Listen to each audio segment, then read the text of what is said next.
નમસ્કાર દર્શક મિત્રો, નિર્માણ ન્યૂઝના ખાસ કાર્યક્રમ શેર બજારના ધબકારા કાર્યક્રમમાં આપનું સ્વાગત છે। દર્શક મિત્રો, આપ જાણો છો કે શેર બજારના ધબકારા કાર્યક્રમ હોય એટલે શેર બજારની આ કાર્યક્રમમાં ચર્ચા વિચારણા કરવામાં આવતી હોય છે।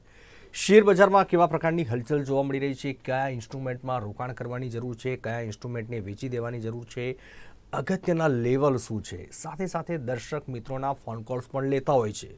માનો કે કોઈ વ્યક્તિને શેર માર્કેટમાં ઇન્વેસ્ટ કરવું છે, સલાહ લેવી છે, જાણકારી મેળવવી છે, તો સીધો ટીવી સ્ક્રીન પર મારો નંબર ડિસ્પ્લે થઈ રહ્યો છે, એમાં આપ અમને ફોન કરી શકો છો। અહીંયા બેઠેલા એક્સપર્ટ જવાબ આપતા હોય છે। સાથે સાથે તમે જુઓ કે સેબીની સૂચના પછી સાર્વત્રિક કડાકો જોવા મળી રહ્યો છે અને ખાસ કરીને આજે સપ્તાહનો છેલ્લો દિવસ એટલે કે શુક્રવાર, શનિ રવિ માર્કેટ બંધ હોય ત્યારે ખાસ કરીને આજે શું નવું જોવા મળશે માર્કેટમાં એની વિસ્તૃતમાં ચર્ચા કરીશું। અને ચર્ચા કરવા માટે શેર માર્કેટ એક્સપર્ટ હરેશભાઈ મોતિયાની જોડાયા છે। હરેશભાઈ, આપનું સ્વાગત છે। નમસ્કાર દર્શક। હરેશભાઈ, ઇન્ટ્રોડક્શનમાં જણાવ્યું એ પ્રમાણે કે તમે જુઓ કે સેબીની સૂચના પછી સાર્વત્રિક કડાકો જોવા મળી રહ્યો છે। ભારતીય શેર બજાર આરંભિક બે તરફી અફડાતફરી બાદ અંતે ઉછાળા સાથે બંધ રહ્યું। શું માનો છો અને આજનો દિવસ શેર માર્કેટ માટે કેવો રહેશે, અને ખાસ સપ્તાહનો છેલ્લો દિવસ હોય ત્યારે? આપણે ઘણા દિવસથી ચર્ચા કરતા આવ્યા છીએ, ઘણા સમયથી ચર્ચા કરતા આવ્યા છીએ કે માર્કેટ ક્યાંક ઓવરવેલ્યુ છે। હવે આ જે ઓવર વેલ્યુએશન જે છે, નો ડાઉટ કોઈ બી ગવર્મેન્ટ ઓથોરિટીઝ હોય એ લોકોને થોડોક સમય લાગે, કેમ કે પ્રોસિજરલ વર્ક હોય છે। તો એમને એક સ્ટેટમેન્ટ પાસ કર્યું અને આ એક રૂટીન છે, એમાં નથિંગ ન્યૂ। સેબીએ જે કર્યું છે એમાં કોઈ નથિંગ ન્યૂ।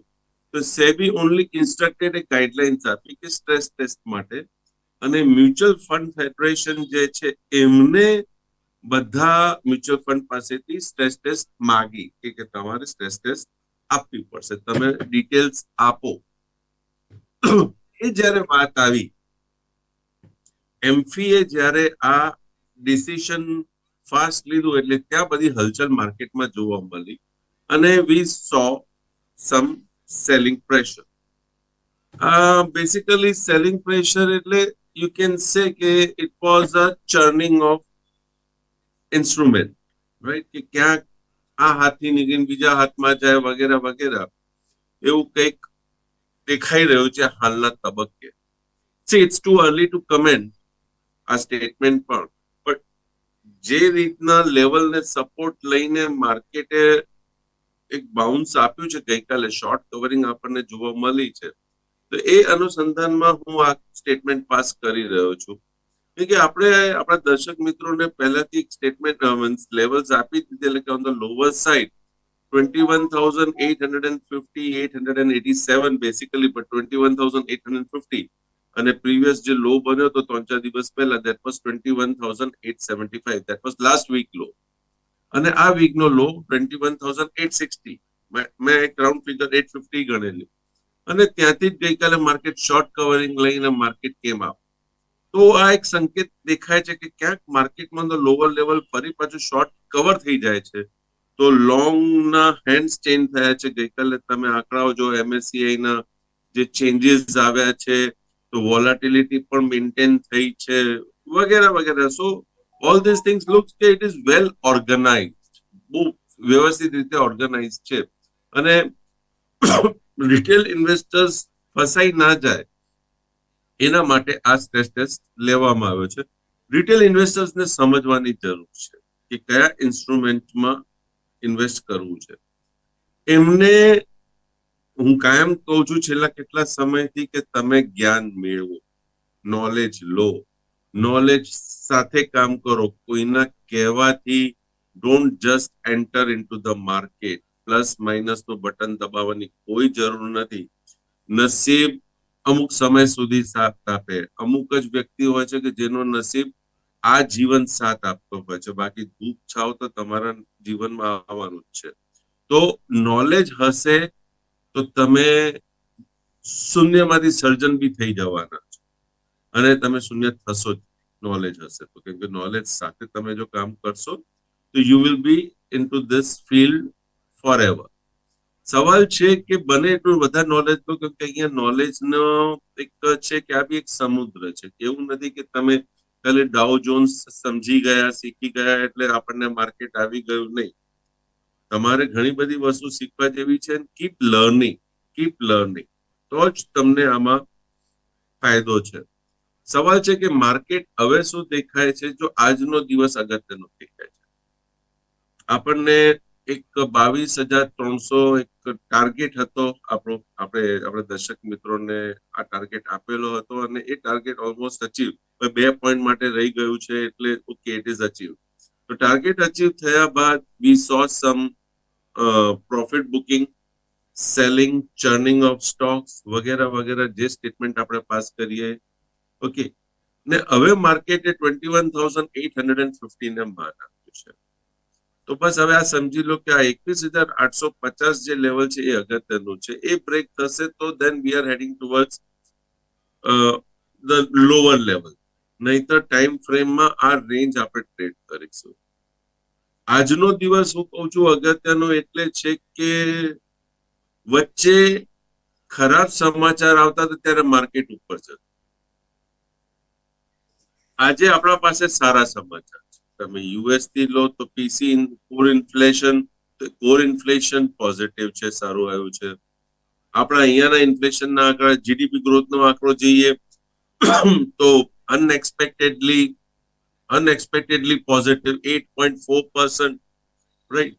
હવે આવા સારા રિઝલ્ટ કે આવા સારા ન્યૂઝ, અને નો ડાઉટ ગવર્મેન્ટ પણ સ્ટેપ્સ લઈ રહ્યા છે. તો હવે આવા સારા ન્યૂઝમાં જો આજે માર્કેટ 22,200 કે 250 ઉપર જો ના આવે, એક સારી તેજી જો આપણને ના મળે જોવા, તો ક્યાં કંઈક વિચારવા જેવું થઈ જાય ફરી. then we have to rethink. and in case market જો આજે સપ્રેસ્ડ રહે તો એ બી એક ચિંતાજનક છે, કે એક સારા ન્યૂઝ છે positive. See, GDP growth 8.4 is not a small thing, એક નાની વાત નથી. અને એમાં જો માર્કેટ તમને એક જે રીતના સ્ટ્રેન્થ જોઈએ છે સ્ટ્રેન્થ ના દેખાડે માર્કેટ, મીન્સ સમથિંગ ફિશી. આ એક વિચારવા જેવી વાત છે. માર્ચ મહિનાની શરૂઆત થઈ ગઈ છે હવે માર્કેટમાં, મીન્સ આજથી. તો દેખીતી વસ્તુ છે, હવે આચારસંહિતા બી આવી જશે. એડવાન્સ ટેક્સ નો આંકડો બી 15મી માર્ચે આપણને ખબર પડશે. અને નોર્મલી મારા દ્રષ્ટિએ એવું છે કે માર્ચ મહિનો જે છે ને ક્રુશિયલ હોય છે. ખેર હવે તો એ સિસ્ટમ નથી રહી કે પહેલા કેવું હતું કે 3 ક્વાર્ટરમાં આપણે ચોપડા સાથે જે રમત રમી હોય રમી લો, અને લાસ્ટ ક્વાર્ટરમાં you have two adjust it, right. હવે એ સિસ્ટમ નથી રહી બીકોઝ ઓફ જીએસટી. મંથલી તમે જે આંકડાઓ આપી રહ્યા છો તો it is difficult to play with the figures or with the accounts. તો હવે 15th સુધી શું આવે છે એ જોવાનું છે. ક્વાઇટ પોસિબલ 15th પછી આચારસંહિતા બી આવી જાય, ઇલેક્શન કમિશન ઇલેક્શન ડેટ્સ પણ આવી જાય, તો અનાઉન્સમેન્ટ્સ બંધ થઈ, તો anything would be possible. So till that time the announcements, શું કામ કરવાનું છે, કેટલું એલોકેશન આવે છે વગેરે વગેરે, અને કઈ રીતના માર્કેટ આને એક્સેપ્ટ કરે છે એ જોવાનું રહેશે. તો વોલેટિલિટી તો માર્કેટમાં રહેશે. That is what I pursue or feel. અને મે બી ધ રેન્જ 5% તમે ગણીને ચાલો કે નિફ્ટીમાં હવે 22,000 નું બંધ આપ્યું છે, તો 5% ની મેક્સિમમ રફલી રેન્જ આપણે ગણીને ચાલીએ ઓન ધ ઈધર સાઈડ. કાં તો કરેક્શનમાં આવશે, કાં તો તેજીમાં આવશે. તો 5% ઉપર નીચે શક્યતા દેખાય છે કે માર્કેટમાં મુવમેન્ટ આપણને જોવા મળે. Because it's a crucial month, right. Election year, crucial quarter, ઘણું બધું છે આ મીન્સ આ મહિનામાં. તો એવરી પોસિબિલિટી, મેં બહુ પહેલા વાત કરી હતી જ્યારે વી વર અરાઉન્ડ 19,500. મેં કીધું ઇલેક્શન યર છે તો નોર્મલી ટ્રેન્ડ જે રીતના પકડે છે તો 7% નો રાઇઝ આપણને જોવા મળે છે. તો દેટ વી હેવ ગોટ. 7% જે રાઇઝ હતો એ બી આપણને મળી ગયો છે, તો એ પતી ગયું છે. હવે માર્ચ મહિનામાં શું દેખાય છે, લેટ્સ સી. મારા મતે તો volatility on the lower side with positive bias, એટલે ઘટાડે લેવાની વાત મને વધારે બેસે છે. યસ. હવે તમે જુઓ કે 2024નું જે આ વર્ષ છે એ રોકાણકારો માટે ક્યાંક ને ક્યાંક શ્રેષ્ઠ વર્ષ અને અનેક સેક્ટરમાં ક્યાંક ને ક્યાંક વૃદ્ધિ જોવા મળશે. આપને શું લાગી રહ્યું છે, કયા એવા સેક્ટર છે એમાં ખાસ કરીને સૌથી વધુ વૃદ્ધિ જોવા મળી શકે? જો 2024નું વર્ષ તો હમણાં શરૂ થયું છે, હજી 2 મહિના થયા છે. માર્ચ મહિનો અગત્યનો છે. માર્ચ કરતા હું કહું મે મહિનો અગત્યનો છે. એટલે till May it is difficult to say. એક વખત ઇલેક્શન રિઝલ્ટ આવી જાય, શું આંકડાઓ આવે છે, એના ઉપર જ પછી તમે બધું નક્કી કરી શકો છો. તો ટિલ મે મારા ખ્યાલ મુજબ માર્કેટમાં જે બી કંઈક મુવમેન્ટ છે, everything is volatile. It is not stable. તમે આને સ્ટેબલ ના ગણી શકો. જે તેજી આવે છે કે ઇન કેસ મંદી બી આવે છે, you cannot predict. Basically fundamentally આ ગ્રોથ આવ્યું છે એટલે આપણે કહીએ કે હા, ઓન પેપર ફિગર આવ્યું છે, તો તમારું પીઈ વધી જશે વગેરે વગેરે. તો તમને ફંડ આવી રહ્યો છે, એમએસસીઆઈ નું જે ગઈકાલે રીચર્નિંગ થયું છે, તો ત્યાં ફંડ આવશે. એ બધી વસ્તુ ઓકે, ડન છે, પોઝિટિવ છે. But see, we are overvalued. We are overvalued. આ વાત ખાસ સમજવા જેવી છે. ફંડ આવશે તો ફંડ ક્યાં આવશે? ફંડ હાઈ પ્રાઇસ ઉપર આવશે કે ફંડ લો પ્રાઇસ ઉપર આવશે, એ આપણે ઓબ્ઝર્વ કરવાની જરૂર છે. ઇટ્સ નોટ કે ભાઈ ના, ભાઈ આ અનાઉન્સ થઈ ગયું છે તો ચલો આપણે જઈને કૂદકો મારી લઈએ. ના, તમે બી એક પ્રોપર પ્રાઇસ ઉપર ખરીદી કરો. તો એવરી ઇન્સ્ટ્રુમેન્ટ ફોર એક્ઝામ્પલ, હું એક એક્ઝામ્પલ જ આપી રહ્યો છું, તમે એને બહુ એમાં ના લેતા. હું એક આરઈસી, રાઈટ, આરઈસી એક ઇન્સ્ટ્રુમેન્ટ છે જેને આપણે અત્યારે થોડુંક ચાર્ટ ઉપર હું જોઈ લઉં. હવે મારા પાસે અહીંયા બેલેન્સ શીટ નથી, પણ તમે એના બેલેન્સ શીટમાં જાઓ અને તમે ચેક કરો કે ભાઈ કે 22માં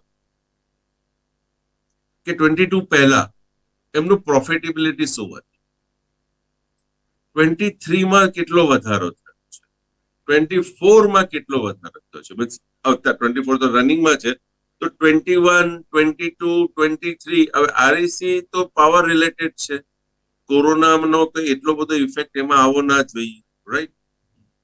તો કદાચ થોડો ઘણો ઇફેક્ટ આવે. તો તમે બધું કમ્પેર કરશો તો આરઈસીમાં સી ધ પ્રોફિટ કે માર્જિન જે રીતના વધ્યું છે, ઇટ ઇઝ હાર્ડલી વોટ છે. જ્યાં સુધી મેં લાસ્ટ જોયું હતું, means I don't have the figure right now in front of me. તો એ જે ફિગર છે, ફિગર કે એટલું બધું નથી વધ્યું, ને આરઈસી 100 રૂપિયાનું 500 રૂપિયા થઈ ગયો છે, 5 ટાઈમ્સ. તો શું પ્રોફિટ માર્જિન 5 ટાઈમ્સ વધી ગયું છે? આ એક પ્રશ્ન છે, રાઈટ? તો this is called over valuation. तो 500 रुपया पर जाके क्या मैं खरीदूं क्या आरईसी? आज 500 का भाव है, कल का बंद क्या था 442. चलो, તો ભાઈ 524 નો હાઈ કર્યો છે, 442 છે. ભાઈ મને 500 થી નીચે મળે છે ને, 524 માં નહીં, ચાલો મને 442 માં મળે, 424 માં મળે છે, તો હું જઈને ખરીદું? એનું વેલ્યુએશન તો તમે ચેક કરો. એનું વેલ્યુએશન તમે જો કે ક્યાં આવીને બેસે છે, પ્રોપર વેલ્યુએશન. અને એ વેલ્યુએશન ઉપર સપોર્ટ લે છે, નથી કરતો, બધું જોવાનું, અને એના પછી થાય, રાઈટ? તો આ વાત છે કે માર્કેટ ઇઝ ઓવર વેલ્યુ. અને જ્યારે આવા બધા ઇન્સ્ટ્રુમેન્ટ છે, આટલા બધા વધી ગયા છે, and when it comes to profit booking, જ્યારે સેલિંગ આવશે એના અંદર, તો who will be the buyers? તો આ વસ્તુ સેબીએ અને એમફીએ એમબે કર્યું કે સ્મોલ કેપ અને મિડ કેપ.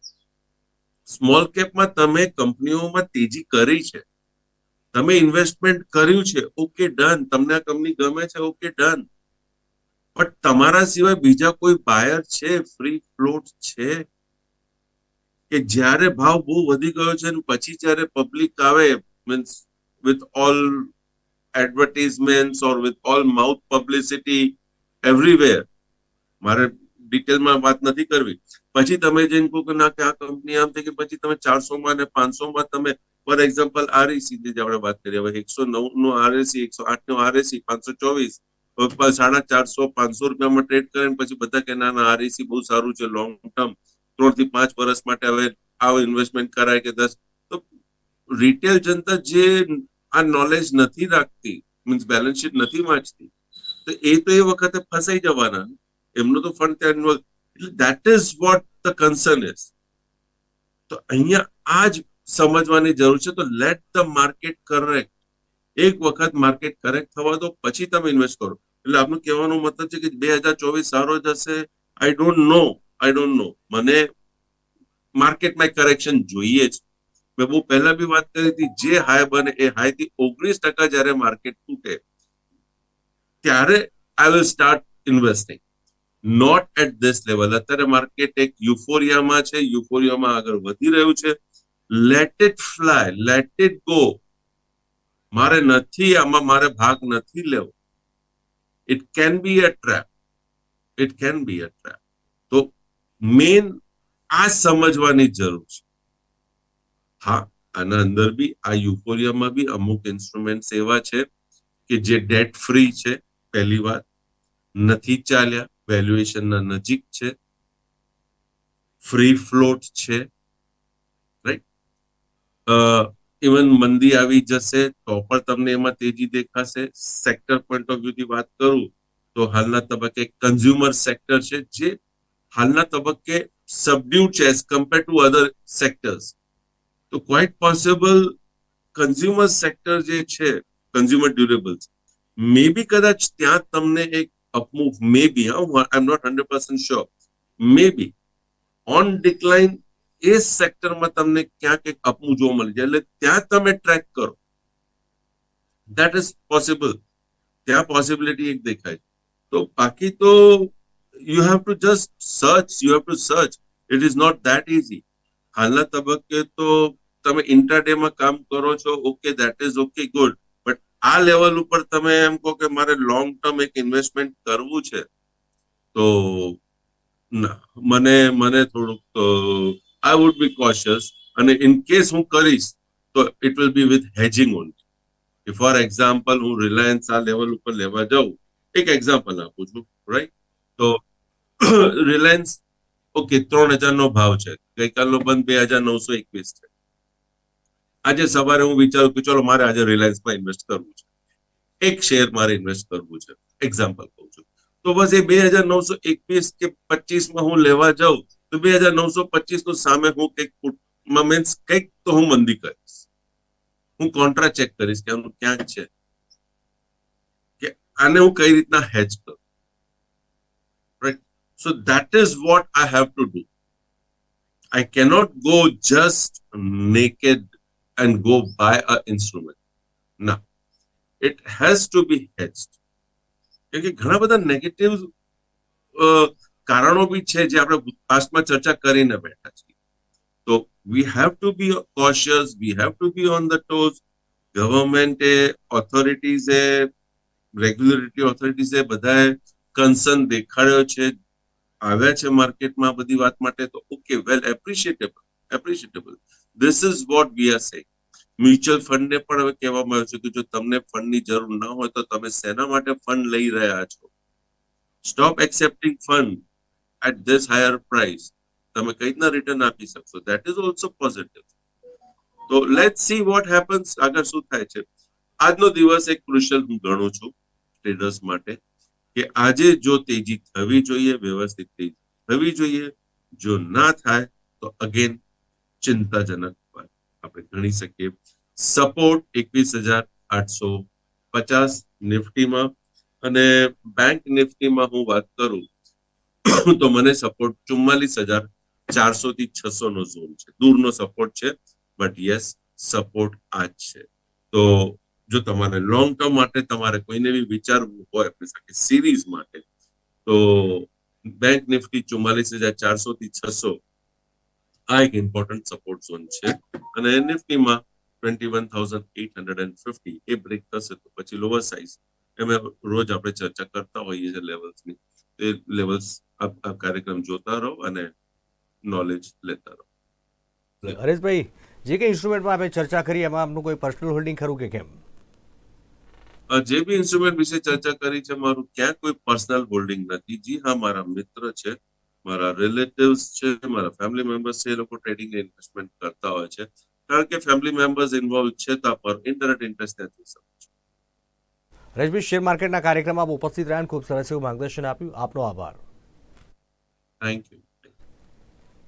દર્શક મિત્રો, નિર્માણ ન્યૂઝના ખાસ કાર્યક્રમ શેર બજારના ધબકારા કાર્યક્રમમાં બસ આટલું જ. ફરી મળીશું એક નવા વિષય સાથે. રજા આપશો. નમસ્કાર.